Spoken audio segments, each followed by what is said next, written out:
How is everyone doing? Welcome back for another Strength Chat episode. And today I have got a very special guest for you. I've been lucky enough to have this guest on a couple of times. He's been in on episode 42 and episode 99.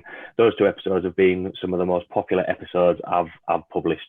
So today I'm joined by probably one of the coolest guys in the world of strength sports. Today I am joined by the one and only Eric Helms. How are you doing? I'm doing well, and I'm glad that it's only taken me a solid 20 years after high school to finally become cool. But I appreciate that. So no, it's a true honor to join you again, man. Three-peat. Uh, yeah, thanks a lot for taking the time to jump on. Like I say, the two previous times really well received from everyone that's listened. And for me personally, I sometimes refer back to those episodes and look at the content that you're putting out, especially with um, with mass, with iron culture, with all the other sort of content that you put out there. I feel quite lucky to be able to have had you on had you on the podcast as a guest and being able to pick your brains a little bit.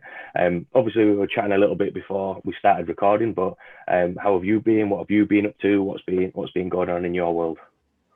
Well, let me just say it's a true honor to hear you say that, Stephen. And it's a privilege to be back on, and I always like to hear feedback on what I do and hope that it's helpful. So yeah, what I've been up to is making a lot of that same stuff.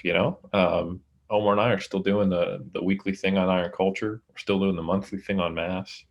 Um, and yeah, I think biggest stuff in my life right now is I've got a lot of my PhD students who are really getting into the meat of their PhDs, collecting their data, and fingers crossed, we have enough COVID-free time for that to happen here in New Zealand, where we are very fortunate, but it's not perfect. We have had a few little spells here and there, spits and spats, if you will, of COVID. But I'm well. I've got a fully equipped home gym now, so I am very fortunate, able to train, which keeps me sane, which Yeah. means all the rest in my life as well.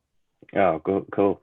And obviously, I mean, it's been probably coming up to a year since all of this started, and has that affected a lot of your traveling plans for seminars or projects that you've been working on, or has it allowed you to sink your teeth into, other projects and do some work on some other things that you maybe might not have had time to do? I'd say probably a bit of both, man. So I haven't actually left New Zealand in a year, which probably doesn't surprise anybody.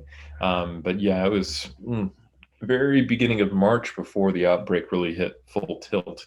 And I had to a little bit early come home from a fitness retreat in Costa Rica where I was at with a few other great people.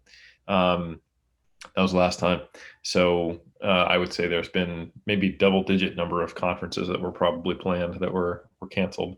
And the good news is I realized that I was overdoing the travel a little bit. It's very difficult to say no when someone says, "Hey, would you like to come to a new country and a new place? And I will put you up and pay for you to come out here so you can talk about lifting." I always have to pinch myself when that happens. So I almost always say yes, as long as my schedule allows it. But it means that my training is a little less consistent. There's jet lag. I don't get to see my wife and my cats as much, and I have to schedule it around the things I have to do in country here. So it was a nice realization to see my stress levels come down in Yeah. response to that. So I think I will probably be curbing the amount of travel I do in the future.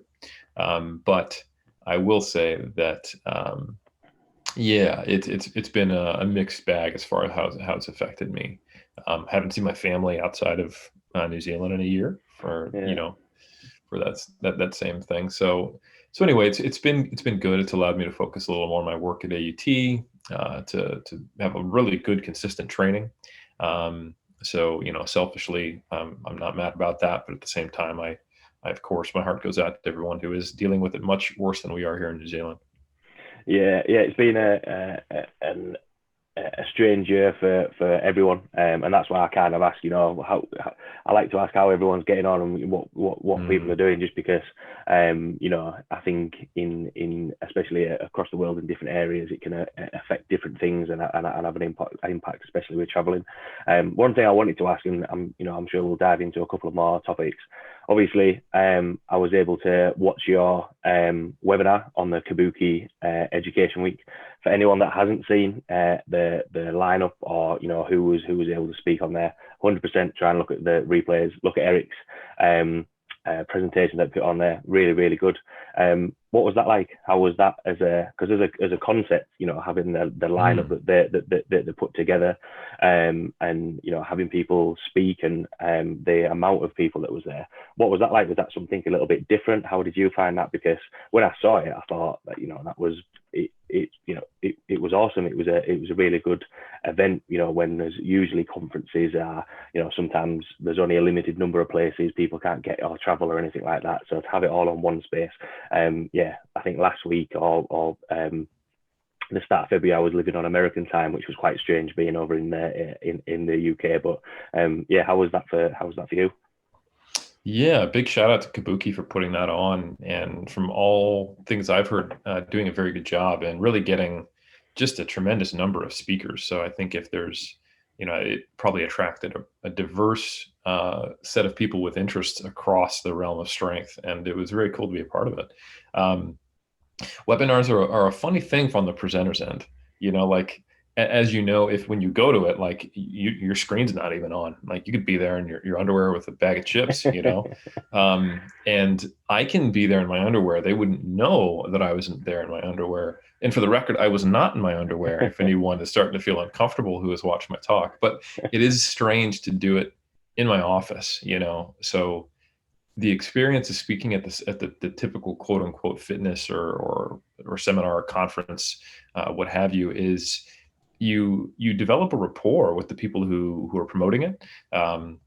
You go out there, you meet new colleagues in some cases, people who are kind of doing the same damn thing, and then you get to meet other people who you haven't talked to or you only see at conferences, who live in different countries or just far enough away that you wouldn't regularly see them. And it's also an opportunity to go out and, on the days you're not speaking, travel, train in new gyms, train with people who you only talk to online. And you get to meet a lot of really interested and motivated people who are traveling to these conferences to see you. It's a very kind of cool experience. And the webinars are great because I think it's a very creative way to to keep things going despite COVID. But the experience is basically like getting on like a Skype call with a client and just kind of monologuing, with the PowerPoint being shared. So it is, it's funny. Like I have a certain emotional state that I associate with conferences where like, okay, I'm on display a little bit here. Like I'm going to try to be a little more extroverted. Like I need to meet people. There's a certain level of unavoidable anxiety that goes with that, and also excitement. And I find myself starting to move to that. And then it's Zoom. Okay. So it's a funny thing where the day prior or the day of, I'm like, okay, here it goes. And then it's, I find it just ends up being an unnecessary level of anxiety because it's actually a lot more simple than that, and it only lasts an hour or an hour and a half, So yeah. Can you see sort of because that was the kind of first event I'd ever been to like that. A lot of the other times have been, like you say, in person, and there's a Q&A, and there's a lot more conversation, and obviously there was Q&As. Yep.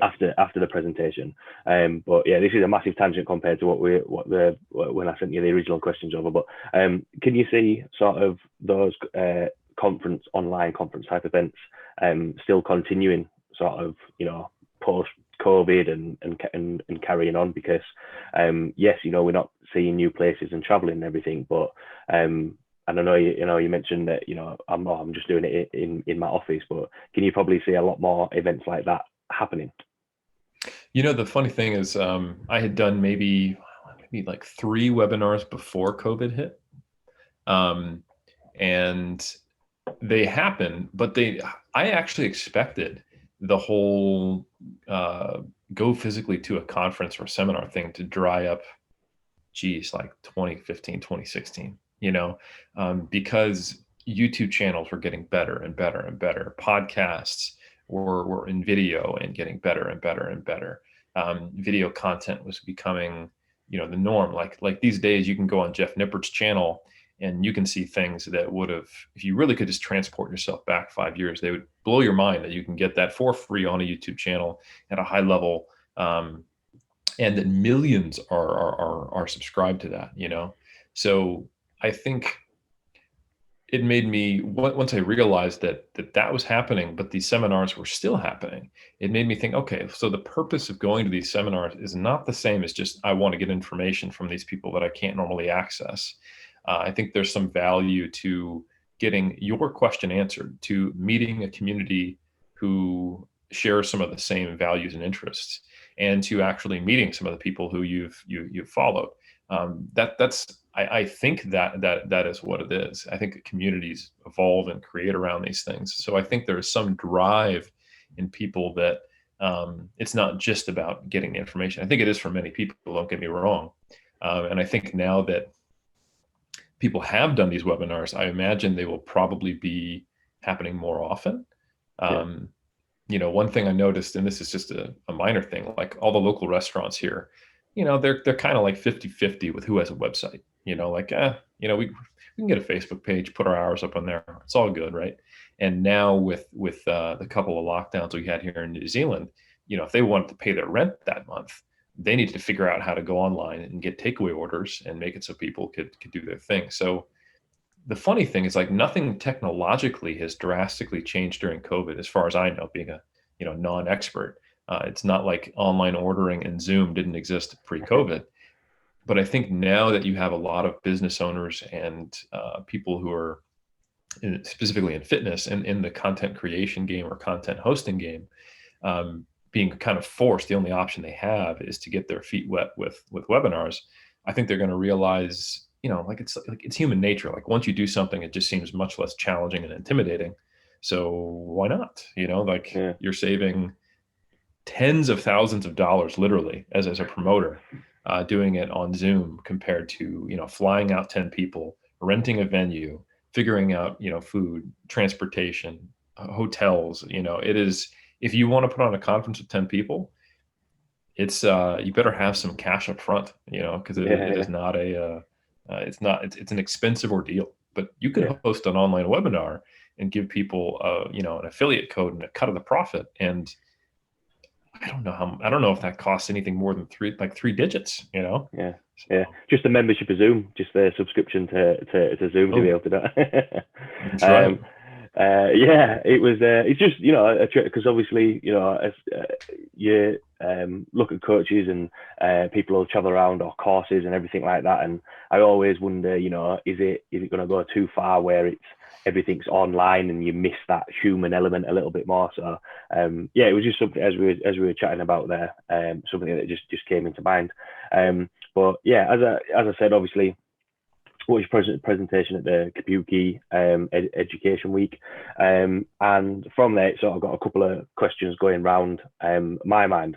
So obviously the presentation was programming, auto-regulation, how we can blend it all together, and kind of the first question I wanted to ask is, from you're looking at the data and the program that you've used for a lifter, how are you, because as you went through your presentation, obviously you mentioned about communication, being able to speak to the lifter and trying to find out, right, okay, is that really an RPE, or do we need to change it around? What's your process of filtering that information down, filtering it out of the program, filtering it out of the lifter, to make more accurate decisions of how do we adapt and change training? And actually, because there's the phrases of what's signal and what's noise, and what your definition of what would be categorized as signal and what would be categorized as noise. Yeah, I like the way you frame that. So the way I try to set things up is to embed auto-regulation in a plan, so that I can have a constant idea of the readiness of the athlete. And I mean readiness in the sense of how close are they to their current theoretical strength potential, if we're talking about powerlifting.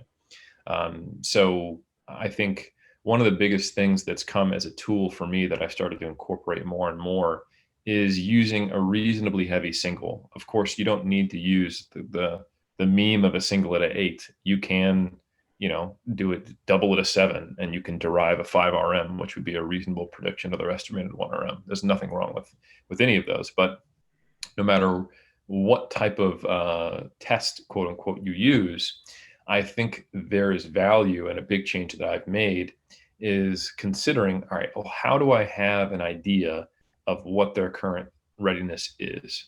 The way I would do it before is I would write somewhere between a 4 to 8 week block, and I would test strength at the end after a deload, and it would put a lot of pressure on that final day. It would require me to have faith that things did go the way they were planned, to then find out. And it has a very long latency before I can start making adjustments. So a big piece of this is, whether you're using an auto-regulated plan or not, having some ability to gauge what someone's status is at any given point. Now, I think an important piece of this as well is that you have expectations which are realistic as to someone's readiness. So if you just gave them a whole bunch of volume on squats on Monday, that on Tuesday they come in and do a single at 8, you would expect that to be one of their lower readiness states within the week. So I think I bring that point up specifically because one of the things I always try to impress upon people is that autoregulation and periodization or programming are not conflicting ideas, but rather they should go hand in hand. Periodization, when done right, and when you make the minimum number of assumptions based on what we actually know about it, it's very logical. It is pretty bottom up when you think about it. A lot of the concepts of undulating and being linear and which blocks you'd put next to others, all really just makes sense from a basic physiological standpoint. Like, okay, I need to make my muscles bigger. I can't spend all my time doing really heavy loads and singles and doubles. They'll be in the gym for 3 hours trying to get 10 triples. Maybe I should do 3x10 instead. Oh, geez, like this guy's got really long femurs. Do I want to use squats on every day? I want to build his quads. No, okay. So you get this process of, higher volume, less specific work that is a little more time efficient, preceding work that is more specific when you get close to a competition in powerlifting. Some people might not think of that as periodization, quote unquote, if they kind of have it on this complex pedestal, but it is. So that's all fine and good. But those logical things you expect to happen that produce different states of readiness don't always play out the way we'd expect because they go on in humans in the real world. So autoregulation is the tools you have to see if the plan is going where you think it is. So if your periodization plan is a map, the autoregulation is your GPS at a certain point to check to make sure you didn't actually take a wrong turn. You are actually on the road you think you're on, right? So for example, if you've got, let's say, 2 squat singles per week, one of them is after, let's say you bench on Wednesday and do nothing else. You take Thursday off, and then Friday you come in and squat. You've basically got 2 days of no lower body stress. You can expect your single on that Friday to be a decent representative of your actual readiness in a non-fatigue state, compared to that Tuesday session I talked about, where for some reason you're squatting 2 days in a row. Now, this is not a suggested way of training where you go squat, bench off squat, but you could do that. So let's just say in one of these scenarios, you've got tests of readiness in different states. This can kind of tell you, is my program creating stress where I think it is? And is it alleviating stress where I think it is? That can give you clues about future tapers. That can give you clues about how much volume someone can handle before they start to see a regression in performance. So that's one tool I really like to use, because all the other, and the reason I brought it up first, Stephen, is that all the other tools that I could discuss in autoregulation about adjusting volume or adjusting load or checking someone's session RPE, they all help us kind of assess fatigue, and they help us be reactive and respond to fatigue. But the one that I think is almost essential to all of it is actually knowing, are you improving? So if we go through 3 weeks of this program and your readiness at single at 8 RPE on that Saturday in a relatively fresh state is a 200 kilo squat. If it's at 205 next week, that's probably a good sign. And if it's down a lot next week, that means you've either done way too much that week or there's something else going on, and you should have a conversation with your athlete. So that's that key barometer that basically spurs you into action when you find that your GPS doesn't quite match up with the turn you thought you took. Yeah, I think that's a good way of looking at it and thinking about, right, what am I actually working on, what am I actually looking for, how much, because there's thoughts on how long a cycle might be or a block might be, or however long you're working for. How long would you leave things to be able to respond to?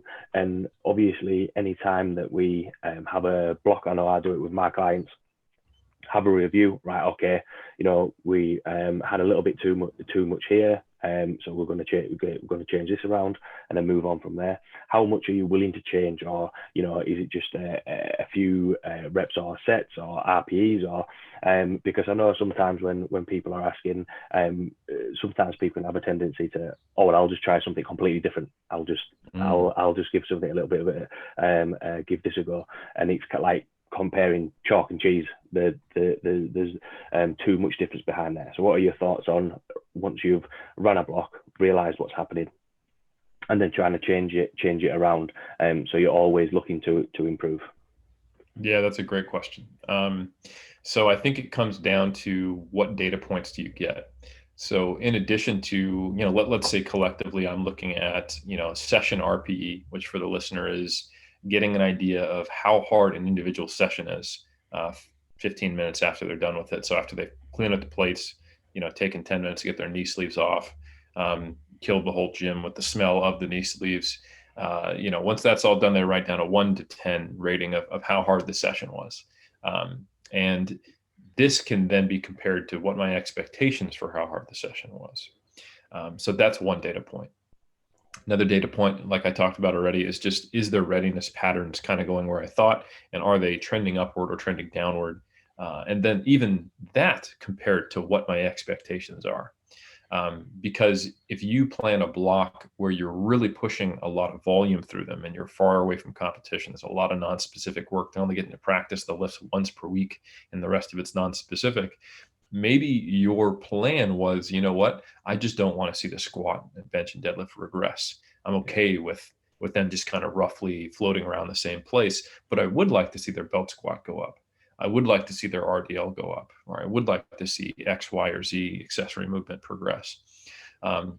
So I'm looking at it. Does the session RPEs on a session-to-session basis meet my expectation? Am I actually giving them high and low stress days, or do they experience that as a very high and a medium stress day, or vice versa, a low and a really low stress day? That way I can assess if the total stress balance, the distribution of the stress balance, are what I'm intending. And then in addition to that, I have typically a little set of block review questions that are binary yes/no answers at the end. And that tells me things about if they're starting to get achy joints, if their sleep's negatively affected, if they're losing motivation, if they are stressed more than normal outside of the gym, and a few other things. But in addition to all of that, which is kind of like I wouldn't call it my minimum because it's slightly different than the other thing I'm about to tell you about. Yeah. I get a subjective report from the client, and I normally ask them to record me a video and just talk to the camera. If we don't actually jump on Skype or Zoom, I'm all platforms are equal.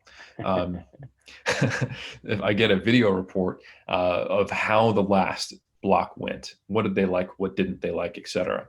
Because you can be in a situation where they are not enjoying training, even though things are going well. And then you have to decide, what do you do about that? And there's no stock standard answer for that. That'll be a different answer for a non-competitor who is, 8 weeks out from a more specific phase of whatever you're trying to test. And there's a very different answer from someone who's 6 weeks out and has a 1 more 3-week block that includes a taper before they compete. And they may not like it, but they're just sharing that information with you, but they fully expect to stick to the program because they got to compete. And they're just a little burned out because, they've been doing powerlifting and it's very monotonous training. So, you can have 2 very similar responses, 2 different scenarios, and 2 very different decisions that you make, of course, in partnership with the client. So So yeah, I think that discussion around how the block went is a really, really important piece. That qualitative information gives you clues and gives you hints and can leverage the experiences of the athlete in a way that you just simply don't know, you know? Yeah, If you, and I think, going back to the original question you asked, a really important piece of this when you start to have a client-centered approach is you kind of have to have the mantra or the belief set that the athlete has a lot of things to tell you about themselves that can help you help them. yeah, Um, and I would say that that's even true of novices. It is less true just because they have less experience doing this thing. But the main thing I find is that they need to be a little more directed towards what information do you need. So as a yeah, coach, your job is to kind of put some guide rails on the path you're going on. There's been times where I've worked with athletes where they don't know what information I need, so they err on the side of just like fire hosing me, you know. Um, and it's not that I don't want the information, I don't care about it, but I need to help that athlete understand what are the things that are most relevant to me. So I yeah, think there's a skill and an importance to talking through before you start working with someone what their report should look like. Emulating that, kind of going through, hey, these are the things that, like, let me know about your stress levels, let me know about this. Like, if you're doing nutrition stuff, there's a whole can of worms we could get into about all that I won't bore our powerlifter listeners with. But there are numerous things that if you think about yourself as an athlete, if you're listening to this, what are all the things that go into how I train? Oh, I got that weird elbow niggle that happens if I bench after I squat. I forgot to tell coach that, and he had me program a squat bench, and I'm a good soldier, so I did squat bench, but it dropped my bench numbers down. He's probably just thinking the program's not working. I should let him know on that day I do both squat and bench. That's why. I wonder if he'll want me to bench first. I don't know. I'll talk to him first. That those little things that we all have. Everybody has those, and some people have a lot of them. And they interact with things like having kids, being at a home gym, your gym closing at 6, but you're getting off work at 5. Like, all this stuff can go into the melting pot of logistical changes, and that doesn't necessarily come across in those quantitative numbers. So that's kind of all the pieces for me that go into what do I use. And then, now to get to your current question, I know I'm eventually getting there, of how yeah, much of a change is too much. I think some things need to just happen like as they come, and these are normally going to get solved early, like that first conversation with the client when you find out their bench drops 5% if they do it after squats. And you decide, okay, well, we're far from a comp, so we don't need to reflect the reality of needing to bench after you squat in competition. So let's bring the bench out front, right? Um, okay, so your gym on Thursday that closes at 6 and you get off work at 5. Maybe that should just be your accessory work day and bench day. yeah, All these little things that are going to change fundamentally how you approach it, even if it doesn't look best. Kind of provide your initial constraints.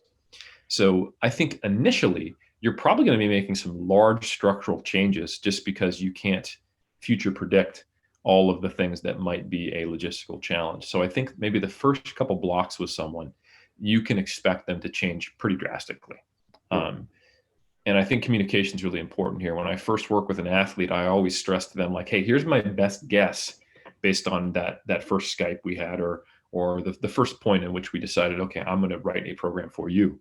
Um, and I'm going to send it to you a few days earlier than you're going to start it. Take a look at it, and they'll be able to immediately eliminate some things like, oh, I don't have access to a chest supported row. Oh, okay, yeah, no big deal.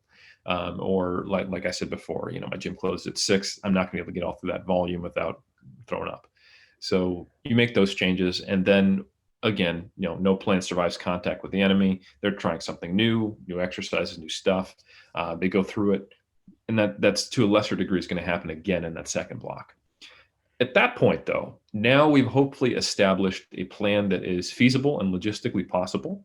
At this point, we do need to get back to what you said of separating the signal from the noise. So at this stage, you need to be able to assess if a given strategy was effective. And to do that, changing everything is kind of off the table. You need to.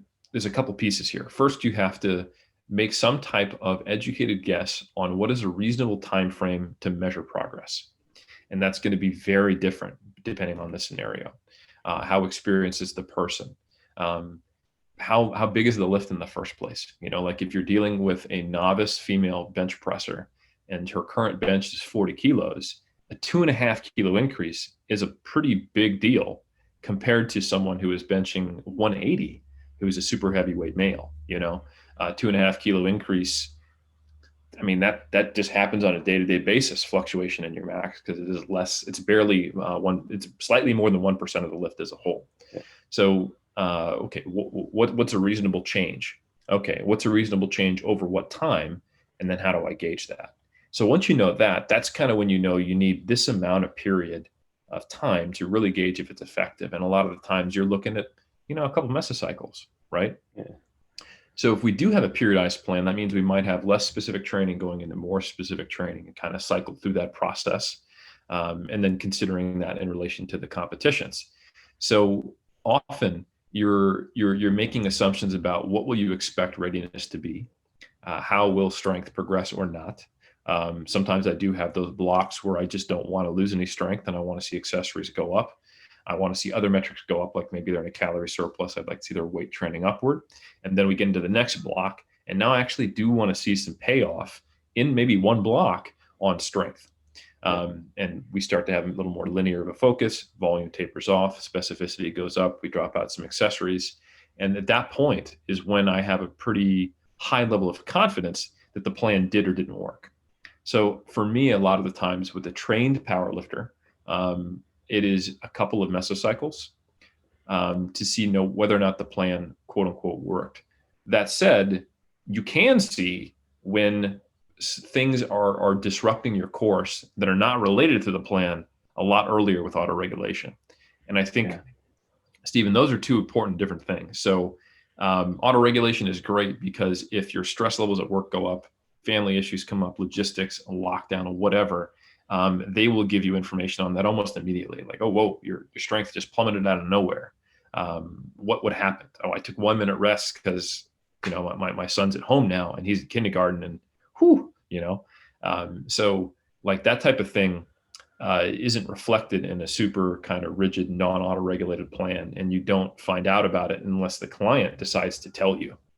And that's a weakness because some personality types don't know or aren't comfortable doing that, and it depends on when the expectation of when they check in with you is, how available you are.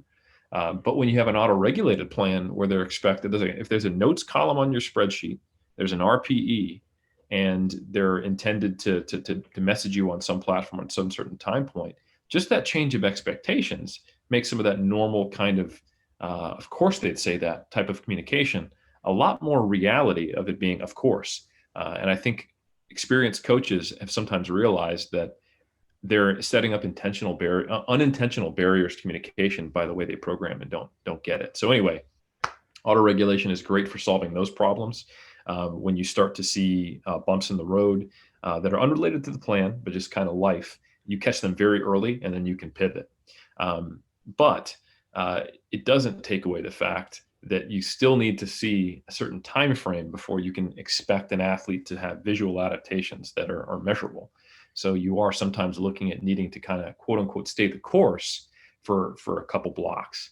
And then at that point, you have to make an educated guess as to why, if it didn't work, that was. And then you will try to have a targeted change to those variables that were a barrier, or with a piece you think you need to change. And then that interacts with their personality. Do they want to make more systematic changes?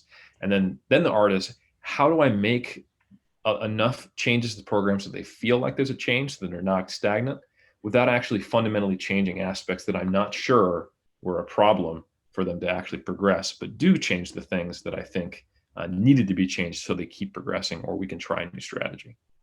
Yeah, from what you've said there, there's a lot to balance out and think. All right, well, I need to move these. I always think I can't remember whether we spoke about it in some of the other podcasts that we have, but it's a little bit like a speaker dial where you're pushing things up and pulling things down and adjusting things on there.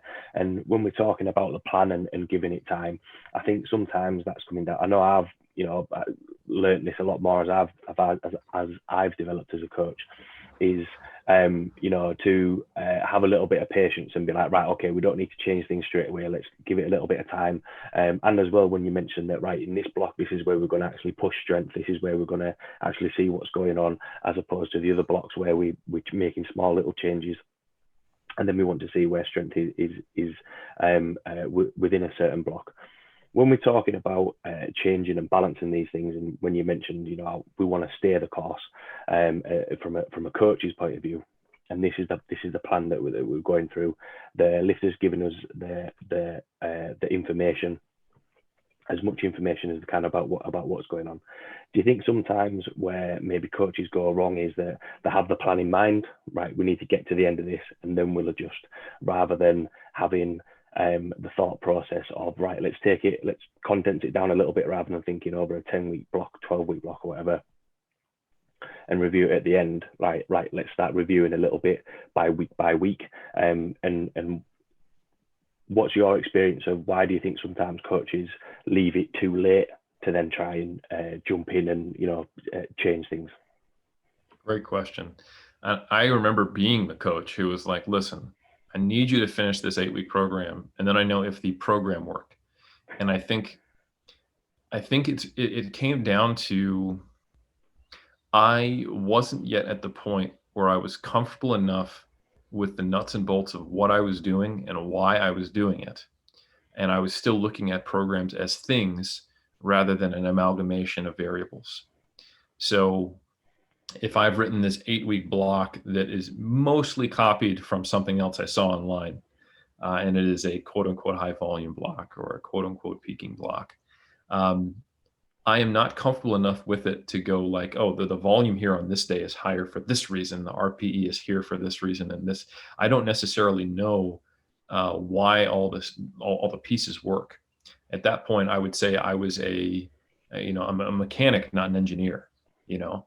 So I know it works. I don't know why it works necessarily. And then I know when thing A did not work after 8 weeks, we need to try thing not A. And that was about the extent of my ability to gauge it. And that's, of course, being a little facetious and exaggerating. They were going to give me some feedback on certain things, and I had some better ability than that. But I think the goal for a coach is to get to the point where they have a rationalization for most of the decisions they're making. They understand why they're doing on this day relates to that day next week and other days in the week, so that when things do come up, they can make decisions which will immaterially affect the course of the program, but may solve the immediate problem that's coming across, being more agile, I guess, as you could say. So this is one of the reasons I created the muscle and strength pyramid, just the kind of conceptual idea of the different priorities. So, like, for example, if I think that overall volume, load, and intensity are the big picture variables, I can then go, man, all right, the lifter's saying they get out of position and they get out of breath and they kind of rush through when I have them do 5 reps on deadlifts. So right now I've got them doing 3x5 at 80% after a top single. Why don't we try 5x3 this week? Same load. Yeah, the proximity to failure is going to go down a little bit, but my percentage of 1RM, the total volume, the load, it's the movement, everything else is staying the same. Do I think this will have any potential way of adding more signal, more noise than signal? Probably not. I don't think that 5x3 and 3x5 with the same load are different enough to where and now everything's changed. Like this is a totally different program. So I think that is an inherently subjective way of looking at it. But the more comfortable you are with what are the key variables that influence strength, that influence fatigue, then you can start to make some of these adjustments in ways that are more likely to solve a problem without necessarily clouding your ability to gauge what happened. So for me, I'll speak as a coach, when I was doing these 8-week blocks, I didn't have the confidence or the knowledge to feel like I could write programs yet. And they were always these modified versions of things other people who I respected wrote. And I think it's a necessary part of any coach's development. So if you feel a little bit, red in the ears as you're listening to this, or if you can reflect and go, I just did that, that's fine. But I think you also want to become a bit of a student of the sport. Your rationale or justification for a program should never be you defending the honor of someone's powerlifting credentials whose system you're using. It should be trying to understand why they're using it and see what you can learn from them. And that is a process that doesn't just happen one day when you wake up after reading like the reactive training system manual or watching some kind of Zoom call. It happens from playing with these programs and thinking about it from a different perspective. So I think that's why coaches most of the time aren't able to kind of let go of like, I want to complete this plan. Like 7 weeks have been bad, but maybe this 8 weeks is going to go great. You're going to taper, then you're going to hit a PR. I've been there. I've done that. I think that's like, I get it. But at the same time, it is a lot of wasted weeks. Or I should say it's a lot of weeks where you didn't have the opportunity to go, you know what, we need to change course more significantly. Yeah, I think there, as you were, sort of speaking from a coach's point of view, is right. I think this is going to work, and I think from a because I've been there, you look at programs and you're like, right, I'm gonna use this, and I think that's everyone's starting point, because where do you start when you're first starting out as a coach, and then you develop and progress, and this could be the worst analogy in the world, but it's like drawing or painting. You need to start off somewhere, and then you get a little bit better. Hopefully that analogy makes sense with the same as programming. But you refine it a little bit more and get a little bit more comfortable in your own abilities. And I think at the starting point, when coaches are talking about programming, they want to give the right answer. This squat program will add 10 kilos. This will add 50 kilos to your total. Whereas actually, the more I've written programs, got involved in powerlifting, it's not always that case. I've had programs where actually I've stayed the same on everything. I've actually had programs where I've actually regressed on some lifts, which is like, what is happening? But I think it's all a learning process, because if everything was the right answer, everyone would be getting 5, 10, 15 kilo PBs all the time, over and over and over again. Whereas the good thing about strength training is that it's always problem solving. It's always, right, okay, so you've adapted to this, right, how can we change this around and add this in there. And I wanted to touch on that because especially with some of the younger coaches that I'm working with starting out, and they ask me questions about programming and how you develop, it's good to see that there is a starting point there, and it does just take times. And you mentioned it there, feeling a little bit more comfortable in your own programming to be able to adapt and adjust. And I think the biggest thing was communication with the lifter over time, which is going to help with that. The other thing I kind of wanted to touch on, because we've covered about speaking to the lifter, trying to find out what's the signal, what's the noise. Would that vary depending on the goal? So I think this was actually one of the questions after your presentation at the Kabuki Education Week. Would it vary for a muscle building program? Potentially, you could say powerlifting and weightlifting are going to be pretty similar, or an athletic program, a speed program. Would these principles still apply, or are there too many variables in there to look at? Because like what we've said, powerlifting, weightlifting, 3 lifts, 2 lifts, is going to be quite the same. So you can pick out, there's only so much variability you have, whereas with a muscle building program, a sprint program, or an athletic performance program, there's going to be a lot more. Would the same principles be able to apply to those systems? Yeah, it is more challenging the more variables you care about. So like bodybuilding, I think it is a more challenging thing to do. because you essentially at the start you have to figure out what's my signal. Like the noise is kind of easy. Like, well, that's a change in the signal that is maybe not related to the efficacy of the actual program, right? But then you go, well, wait, what's the signal? So like for a bodybuilder, you can kind of take the approach of, well, it's just my 6 RM on a squat, bench, deadlift, and also an overhead press and a row and a weighted chin or something like that. I used to take that approach. I would do like AMRAP assessments on a collection of exercises. And I think that's okay. But if like you can get into hot water with that, if you basically create an athlete who is a power lifter for 6 different lifts, right? Because that's not actually what a bodybuilder cares about. A bodybuilder cares about getting bigger. And our assumption is that once we have gotten bigger and we've been getting familiarized with these movements, it should result in PRs in similar rep ranges to what we're training in. And that's true. But you can get stronger without that happening if you follow like a linear approach and you have a strong taper. You can see for a few blocks even getting stronger on these movements due to other than hypertrophy reasons. So I think you need to kind of start from a basis of not only what is my signal, but is the signal actually the signal? And it's not for bodybuilders. We don't actually have to do a weighted chin on stage. Would be awesome if we did. Don't get me wrong. I would love to do a row competition after hitting our back lat spread or something like that. But it's a proxy. So you're dealing with a proxy for a signal that requires more than 3 inputs. It requires like 30 inputs from all the different movements that you might be doing as a bodybuilder. So for the bodybuilder, it becomes a lot more complicated, and you have to consider things like what is their body weight doing? What does our visual physique assessments look like every few months?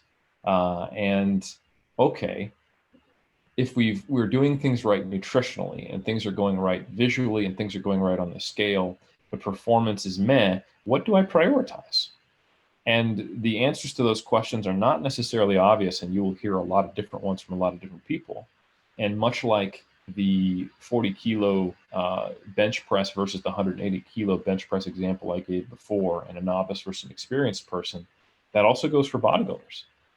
If you look at some high level natural competitors, their stage weight might only change by 1 or 2 pounds over a couple of years. So how much are we expecting to see, you know? Yeah. So there's a little more of the quote unquote trusting the process that is required there, unless someone has got an MRI in their basement. And ultimately, it is true what I said earlier, that a bigger muscle is a stronger muscle. So essentially what I'm looking at when I am training someone for hypertrophy is that I am seeing a general progression of strength across multiple rep ranges and multiple movements. And I make different decisions about how I try to do that based on their experience level. So a more experienced athlete is going to be on perhaps something that looks a little less general. They will have developed a physique that may have more quote unquote stubborn body parts, and that could just be the way it looks because of skeletal attachments and muscle lengths and insertions and origins and shape. Or it could be actual lesser hypertrophy than other muscle groups for various reasons. And you know, if it is the former, a non-actual difference in hypertrophy, but they're a competitor, we have to treat it that way because eventually they get on. The judges don't go, well, you have narrow clavicles, so your shoulders are big. I'm going to pretend they look that way. They're just going to judge you. So that's what judges do.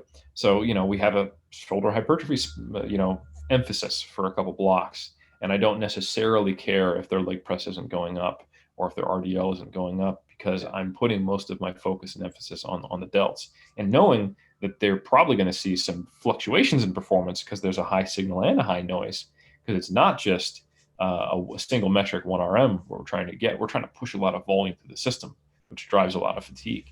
So it is much more challenging. And I would say, ironically, even though hypertrophy training is the most forgiving because it is more so just a function of volume. You can get bigger using 30% of 1 RM to failure, or you can get bigger using like 10 triples, like I said before. If you want to do that, don't recommend it.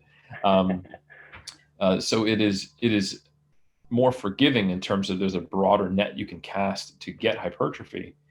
But because you have that broader net, and it is not the training performance increases that are necessarily a consequence of hypertrophy, you have to look at multiple metrics, take longer time periods, and trust in the process, quote unquote. And sometimes you won't know until not only have you gone through multiple blocks, but then you've also done a cut, and you've seen if once you lean down a little bit, if at X body weight you look more muscular than you did last time. It's the type of thing you'll hear natural bodybuilders and physique athletes talk about. So that's bodybuilding, and that's kind of out of the way. Other performance athletes, it is a very similar process to powerlifters and weightlifters. I will only speak briefly on this and theoretically because I only work with strength athletes and bodybuilders. Yeah. So I would never presume to tell you someone how to coach a sprinter. But any kind of closed individual sport like high jump sprinting, pole vault, shot put, you have a known metric that is exactly the same in training as it is on the platform or the pitch or the field or wherever they're competing. And I think that's a really nice feature. You can have a constant idea of whether someone's improving. It's just like the snatch, just like the clean and jerk, just like the squat, bench, or deadlift. When you have someone who can, test their performance at any given time, that can be integrated into training, and you can use that as that same metric of the signal. Basketball player can't really do that. You can improve your shooting, you can get faster, you can do all the things, and then you go play against a better team and you lose. So it's not a reliable predictor of performance. Of course, it is the job of the S&C coach to improve those metrics, and it's the job of the coach and the athlete to become a better free throw shooter. But there's no guarantee, and that's why I said it's a feature of being a athletics or track and field or strength athlete in one of these closed sports, because you get to have a really high level of confidence in what your performance is at this time and whether a given approach is working. Yeah, with the bodybuilding and the strength training side of things, obviously you mentioned earlier on in the chat about if you're looking to get people stronger, if you know the principles of getting people stronger, you can adapt that to a program. Obviously with the muscle building, bodybuilding, there's a lot more variables that you want to work on. With the strength training side of things, after a certain point, there might be a little bit more neuromuscular fatigue and other things to take into account. When you're having check-ins with clients and looking at the stresses and the amount of noise and what you're looking at, would you say that they're both completely different, or are there similarities between the both, and can you use similar principles for both? Because I know there's a lot more on there, but would you say the auto-regulation and sticking with the process for bodybuilding, you have a lot longer time to be like, right, after 8 weeks, all right, okay, now we might change things, because obviously you do want a stimulus to the training, whereas strength training, would you say that you have a little bit less time to be a little bit more reactive to lifting the client, if that kind of makes sense of what I'm saying? It does make sense, and I would say yes and no. You do have more time because you just can't expect to really get a gauge on the change, but also you have a lot more metrics to gauge progress on, because while it doesn't really mean a whole lot if maybe belt squat didn't go up this week, and especially not if your squat's going up, right? Okay, great. But for a bodybuilder, everything you do in the gym is a performance you care about, from calf raises to lateral raises. There are some caveats to that, in that, if your pull-ups going up and your rows are going up, but your bicep curl hasn't changed, it's like, well, like, how much am I going to dumbbell curl in a lifetime? I might go from 10 kilos to 25, but like over 15 years, I did 15 kilos. I mean, come on, like that's almost not trackable in some cases. Of course, you look at reps across sets, things like that.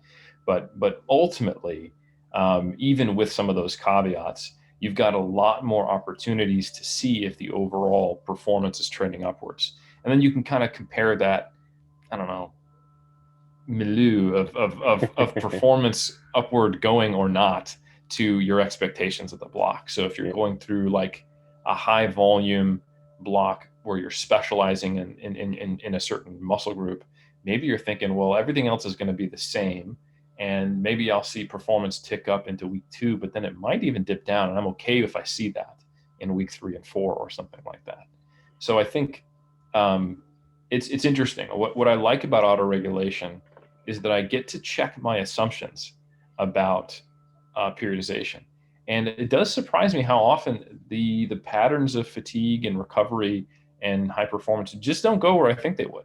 Sometimes you've got that Tuesday squat session and you're expecting to be crushed from the volume you did, and that was a pretty good squat. Like I was sore as shit, but I still had like I was able to produce some good force that day. So I think that's always been a useful reminder for me, especially as an academic, where we operate in theory a lot, that when I get into the trenches, I know like that is great in theory. That probably is what happens on average. But I can't assume that's going to happen on an individual basis. So that's a little bit of a tangent to what you said, or your question rather.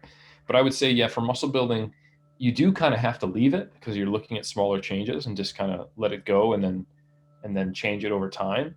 And then sometimes personality will conflict with that. So you try to make cosmetic changes that don't fundamentally change the plan. But at the same time, you also get to kind of have this general idea of whether or not you're progressing. Like if I added a rep here and there in my upper and lower body, and if not, maybe I make a change a little earlier, or I assess my nutrition, or I assess my sleep, or I sit down with my coach and go like, is there anything I'm missing here? Because I feel like I've been pretty stagnant for, I don't know, 3-4 weeks. I'd say even in an advanced lifter, if you haven't added a rep anywhere, if the RP hasn't gone down half a point at the same load and reps over, a full block, even if it's not a full 8 weeks or something like that, then it might indicate that maybe something's not right. I wanted to sort of compare the two because with the powerlifters and the muscle building sort of side of the audience, it is kind of like we're going to do a 8-week muscle building program. We need to stick with this. Whereas there's the strength side of things, which is going to be a little bit more right. How far are you going to push things until you get to a point where okay, you're going to either fail a lift or you've gone past that point. But I think the comparisons that can be made by on both sides that are both similarities is that at some point things are going to have to change, and it is going to be dependent on the person, but the length of the time might change a little bit because we've sort of kind of mentioned it a few times through the chat of you've just got to stick to the process, just stick with the plan. Whereas actually you look at the books and the readings on periodization, I think especially over or recently, periodization is there's a lot more flexibility, there's a lot more room with it, rather than the original plan of this is your 4 weeks of training. After 4 weeks, we're going to do another 4 weeks of training. There's a lot more fluctuations and things to think about, and you can push things a little bit more, bring things back a little bit, and from your presentation, you can see that actually there's a lot more fluid things that we can work on there. So the last little bit, I kind of wanted to compare the two just to see that it can fluctuate. It can still be applied, but it's horses for courses. It depends how you're going to have a look at that. A couple of topics covered there and a few tangents thrown in. But the last question, as usual, would be from everything that we've chatted about there, from the powerlifting, programming, bodybuilding, auto regulation side of things. What would be your take-home points or words of wisdom for everyone listening? For sure, man. I think that was a good summary and really good points. I would say, take-homes would be consider modifying whatever plan you have if you're not already doing it, so that you can have a more consistent gauge of someone's readiness. But remember that shouldn't change your expectations of a program. I think one potential pitfall is once you start doing these singles at 8, you have a natural tendency as a driven athlete or a coach with driven athletes to want to see each time you do a single at 8 for it to go up. And now all of a sudden, just because you've increased your knowledge of the signal, you're now expecting someone to make weekly progress. Unless they're just starting out, that's probably not realistic, right? So yeah, have a gauge of readiness more frequently in your program, as frequently as you can without disrupting the program itself. And I think a good way to look at this is I truly believe that singles at a 5, 6, and a 7 are viable tools. There's nothing wrong with that. And when you think about people hear a 5 RPE and they go like, why would you even use that? But if you think about a single at a 5 RPE is your 6 rep max. That's like 85, 86% of 1RM. No one puts 85% of 1RM and goes, easy peasy. It feels heavy. It's going to be reasonably slow. Even if it is just a single, that is decent practice. That's, if you think about the Shaiko programs, how many doubles and triples, 77 and 80 and 82% were you doing? And a lot of people manage to get stronger. So it certainly does something. And it certainly gives you some gauge of where you're at. Is it as accurate as a single at 8 RPE or 9 RPE? Of course not. But would you rather have no knowledge while you're doing a block of 6 to 8 reps in the 65 to 75% of 1RM range? I don't think that's a good idea. Just consider a little pap. So anyway, my advice is don't change your expectations, but do include more time points in which you can gauge the readiness of your athlete in your program, so you can have your barometer, if you will, of where strength is going. Integrate more tools of autoregulation, and not because autoregulation is magic, but because having that client feedback will enable you to make more agile changes to when interruptions to the plan happen. And then my third piece of advice is that when you plan a block, still come from it from that quote unquote periodization perspective of this is what my intention is, here are my expectations, and then use periodization to check those assumptions. Is your high volume day experienced as a major stressor compared to your low volume day? How do you know? You can assume that it is. It probably is. Why not also ask the client how hard it is? So I think using those things, using those metrics to gauge the signal, the readiness, how strong someone is at any given time point in your program, setting expectations and then checking them, and you doing that will enable you to make agile adjustments that are ultimately productive in a faster time frame than kind of just going, here's the block structure, I did it right, textbook check, do it. And if you're not stronger, well, okay, here's another 8 weeks of training, and then having to wait a long time before you can correct errors. Yeah, I think there were some really good points to finish on there. And as you were saying that, as you're thinking about speaking about, asking the client how they're feeling, what's going on, asking these questions, probably for a lot of coaches listening, and probably for a lot of lifters listening as well, they were probably having that data collected when they were going into the gym. I know when clients come in, when lifters come in to see me, a lot of my sessions are done in person rather than the online side of things, especially pre-COVID. Walking to the gym, how are you feeling? How's your day been? What's been going on? And you're collecting this data without necessarily having, like you mentioned, you might have a note section on your program or anything. They would have that, but when they're coming into the gym, it's a little bit more, I'm collecting that data without actually thinking it, which I think, probably a lot of coaches and lifters, would probably have the same. Whereas actually now, when you're saying having a data point there, RP5, what's that related to? But actually, for the lifters that I've got who have got garage gyms and are able to still train in on for the powerlifting side of things, it's a good data point to have there. So you can still track that, as opposed to usually it would be them walking into the gym, how are we doing, how are you getting on, and you can collect that. And one of the things that we said about in terms of the programming side of things is everyone's got that starting point where they're going to have a look at a program, right? We're just going to do this, and you develop as a coach. I think as you develop,